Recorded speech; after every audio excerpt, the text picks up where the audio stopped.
Today we're going to cover off the fundamentals of Adaptive Defense 360, so the basics that we all should understand about Adaptive Defense. So the agenda for today, first of all, the differences between an antivirus and an EDR solution.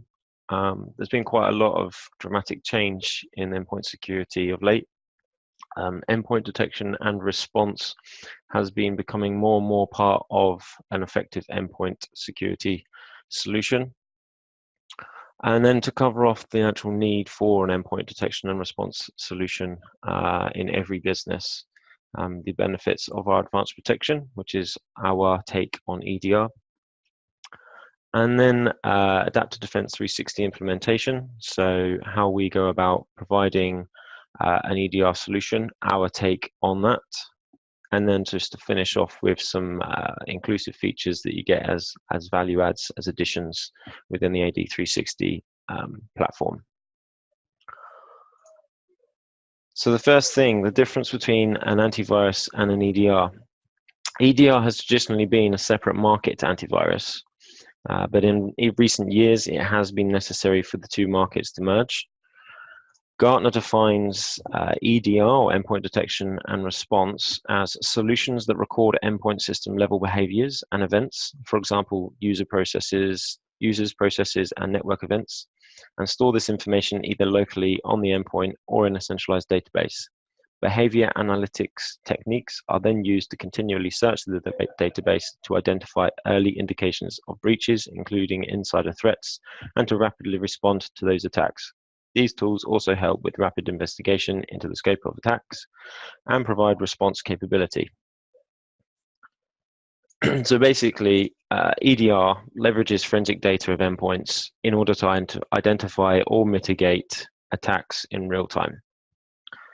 Compared to AV, which relies on a database of known malware variants or behaviors collated by the security vendor and scans the endpoint to detect and remediate the known malware or behaviors.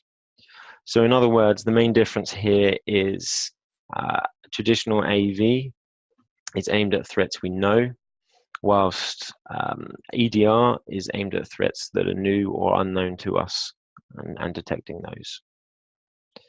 So with EDR solution, or advanced protection specifically for Panda, there's two key problems that we're trying to tackle that we have with a traditional antivirus. The first one is, how do we know if the network is infected? Now, a lot of people will say, well, I have antivirus, but this presumes that the antivirus will detect any malware. Of course, we all know a big problem with traditional antivirus is that it doesn't work like this. Traditional AV will only detect and prevent malware which is already aware of. So by no means is it protecting against any malware. So how do we know if the network is infected?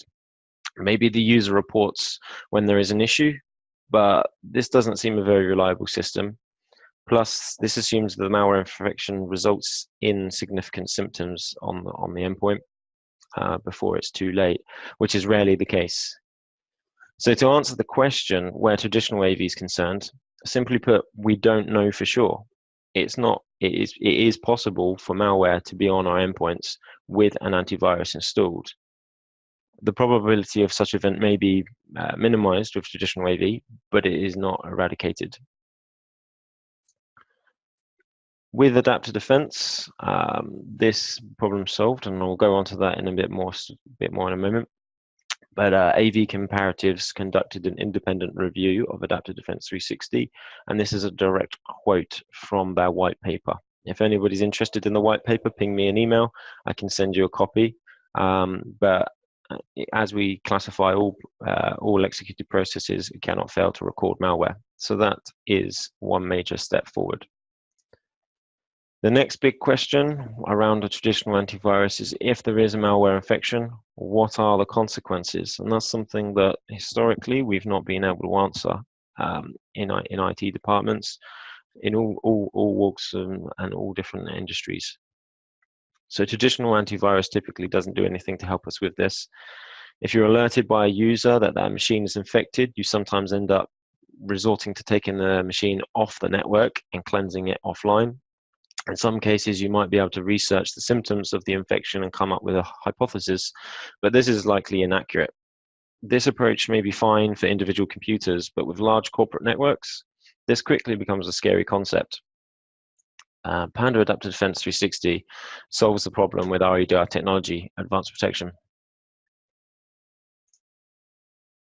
So if we retake these questions and then consider Adaptive Defense 360, how do we know if the network is infected?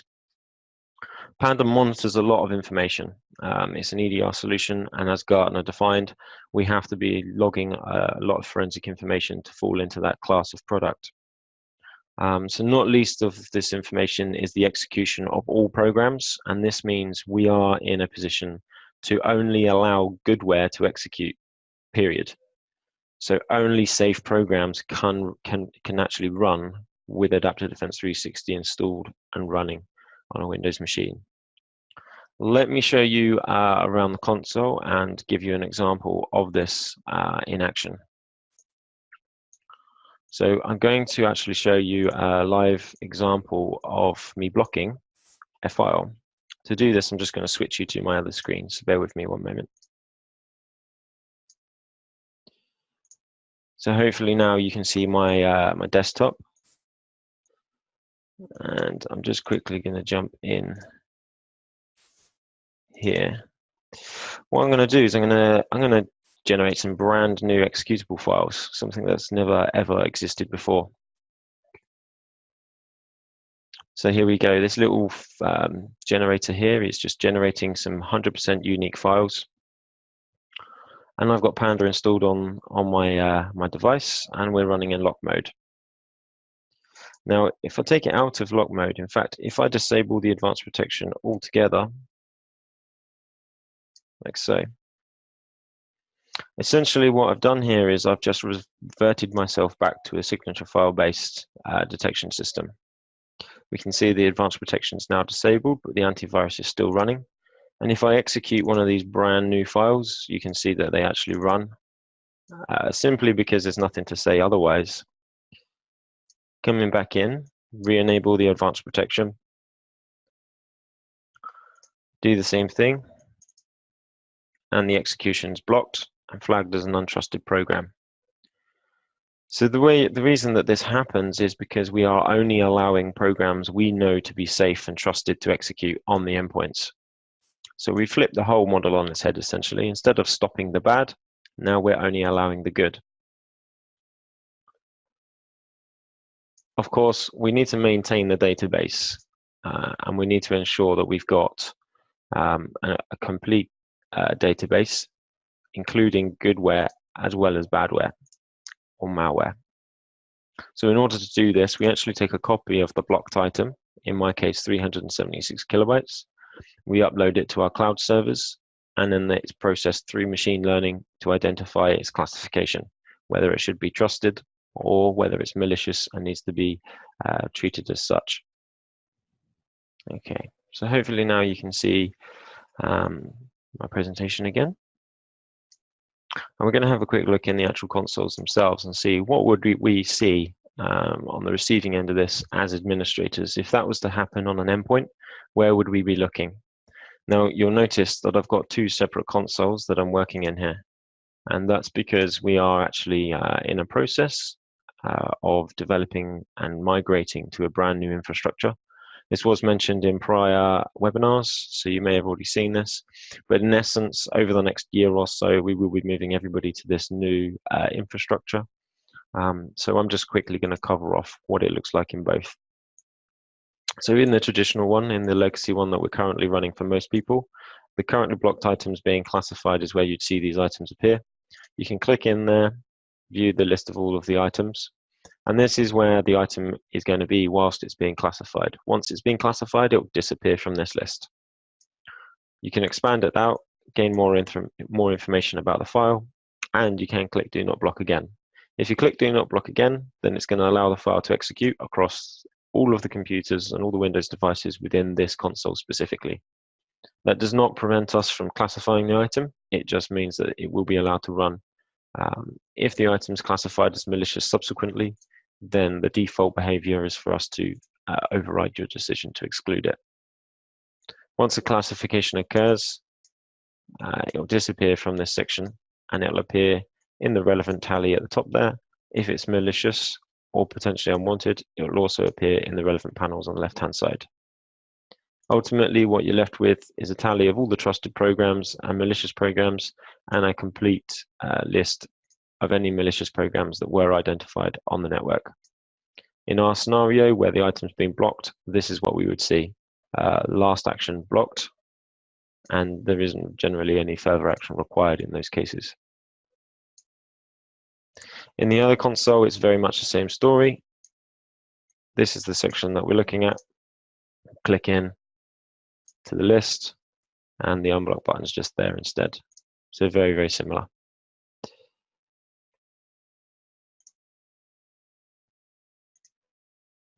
So in this way, we solve this first problem. How do you know if the network is infected? Because we only allow trusted programs to execute, and we classify every program that executes on the network. So that solves the problem that we had with a traditional antivirus. So if you look on to the next question now, if there is a malware infection, what are the consequences? So first and foremost, we have to acknowledge the fact that although we have a very comprehensive, probably a far better solution for preventing malware and malicious items from running in the first place, there still is the potential that this could happen. And this is through the configuration of the Cloud Console.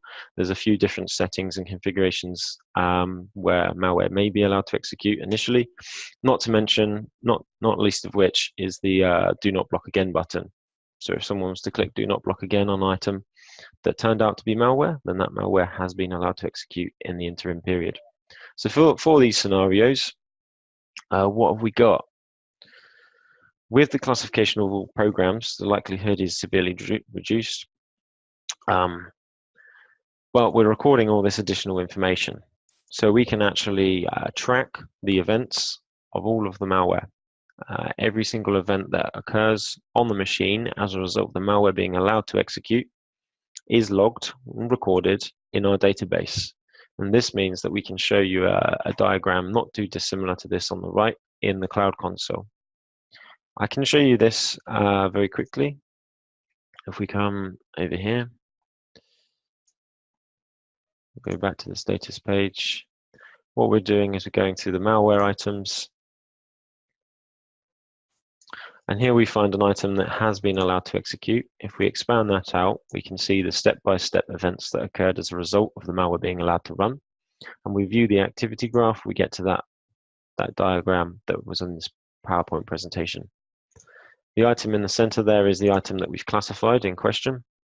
Everything that surrounds it are events that occurred as a result of it being allowed to execute. And we can scroll backwards through time and unfold the events in sequence. Bearing in mind that by this point in time, we've already classified that item as malicious, which means anywhere we see it, it will be blocked and remediated automatically. So this is just a history record of everything that the malware has been able to do in the time that it was allowed to execute. This is very useful. It can show us whether the malware is attempted to propagate across the network. It can show us other devices that are potentially at risk of the infection. It can show us whether the malware has exfiltrated any data even. So possible GDPR implications with having this visibility. In the other console, again, very similar story, just slightly more modern look. If we go to malware run and have a look at one of these examples, we can view the full details again, and we can view the activity graph in a similar fashion, like so.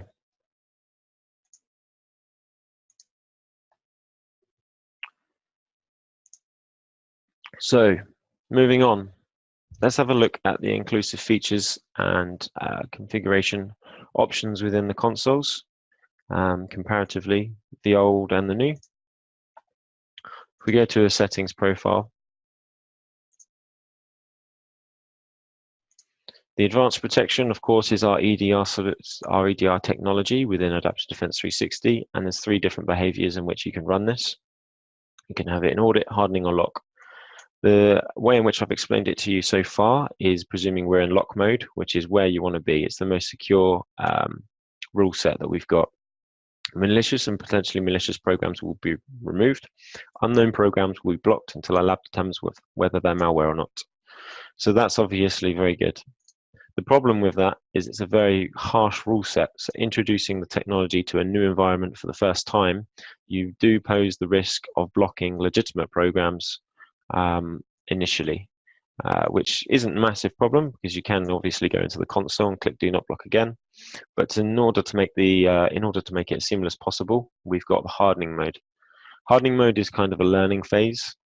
It's a slightly softer rule set than lock, but still obviously additional protection than just an antivirus alone. Malicious and potentially malicious items will still be removed. However, unknown programs coming from the internet or external storage drives will be blocked, as opposed to any unknown programs. Any other unknown program will initially be allowed to run whilst it's being analyzed by a lab. So what this means is if you install Panda onto a network that already has resident malware running and you're running hardening mode, then we would expect that malware to be allowed to run initially. But once the classification has come back from our lab, we would obviously block that item and remediate it. And that's where you'd refer to that activity graph. In the other console, the settings slightly different, but it's a similar story again. I'll just very quickly show you. We have audit, hardening, and lock as options there. Now, the other thing to quickly mention is the anti-exploit engine. Anti-exploit is very important with the increase in malwareless attacks. And so this is looking at all of the programs that we are allowing to run on the devices and ensuring that they don't become compromised. So it's monitoring the activity of those processes that we do run and just ensuring that they're not falling foul of any of the common techniques or that they're not behaving in an unusual manner. This is the configuration I would recommend. You have to enable the anti-exploit engine. It is disabled by default, so this is definitely something to check on your existing installations as well. You want it obviously blocking. If it's in audit, then it won't actually do anything but just track the activity and report it back to the console. And I prefer to have this reporting blocking to the computer user. What that means is if a process is terminated, let's say a web browser, the user is aware as to why that happened, why their web browser closed on them. There is this option at the bottom here, which essentially means the user is given an option as to whether they want to terminate the process. My personal view is that that's not the best practice, but it is an option there for you. In the other console, of course, we have the same options. They're just right here.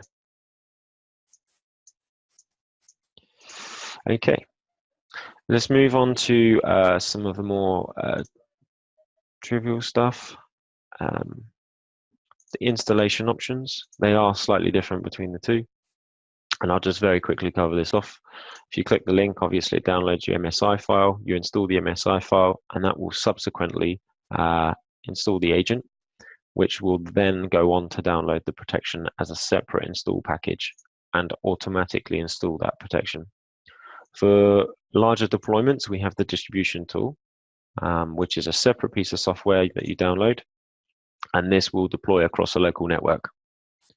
Of course, with the install package being MSI, you can use a whole raft of other various tools out there that will deploy MSI files, as well as like a GPO or something like that. The new method, however, is slightly different, and we'll just very quickly cover this off. Again, you download the installer, install the MSI package onto one device. However, the deployment tool no longer exists in this platform. What we have instead is the network settings, the ability to set the first device that you install as a discovery device. So you'd select the device from the list, of which you'd only have one at that point. You would set it as a discovery node, either on request or just on a daily schedule. You'd ask it to check the network, go back to the status page, and here is where it will populate the list of devices that it finds. It will populate a list of all network attached devices, so anything with an IP address. All you need to do is simply go through, select the ones that you want, install the Panda agent, choose the relevant group, admin credentials, and install button at the bottom there.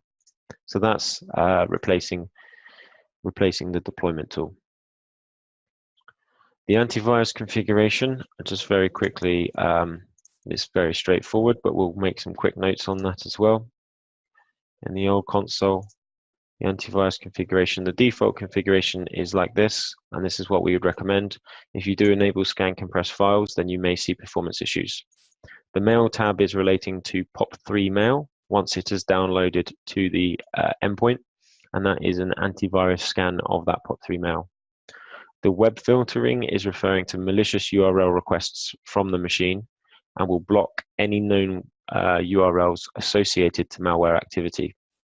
It is disabled by default in this console version, so that's something else to check. In the new one, the antivirus configuration is all set up as you want it by default, but the same things apply. The web browsing antivirus is already enabled though, however. Device control is USB peripheral blocking and the ability to lock down the USB ports respectively. Allowed devices at the bottom here is referring to the peripheral device itself.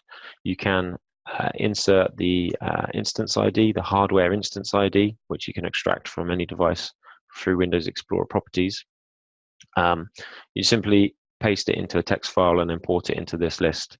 You can use the add feature. However, it can take some time for a device to populate in that list. So sometimes it's faster just to import.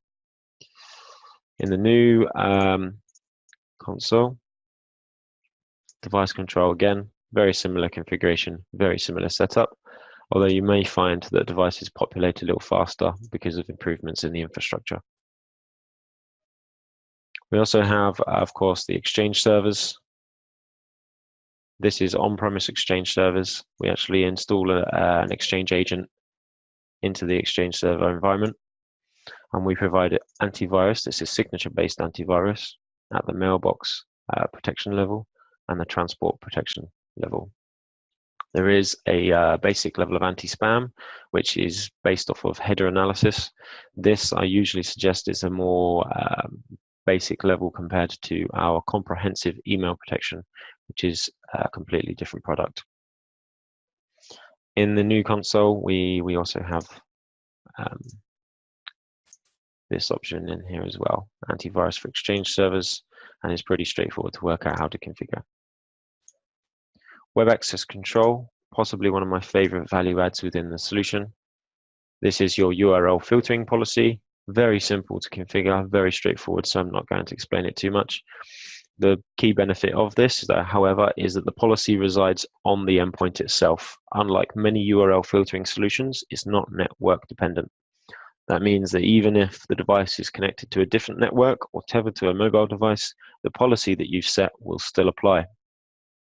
The same is true of the new platform in web access control. However, web access control in the new platform is also applicable to Linux and Mac operating systems, which it wasn't previously in the old one. And we also have, of course, Mac and Linux support. That is the traditional antivirus.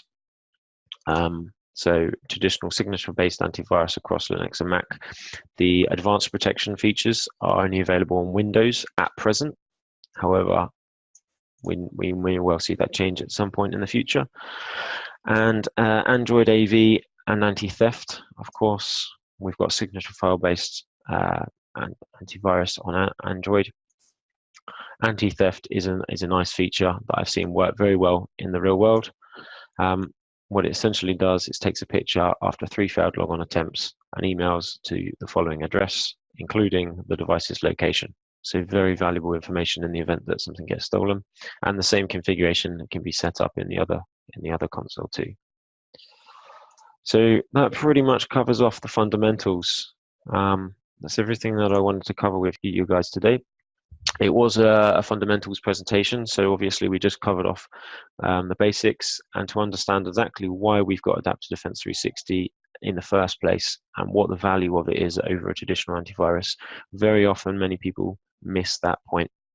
Okay, thank you very much for your time.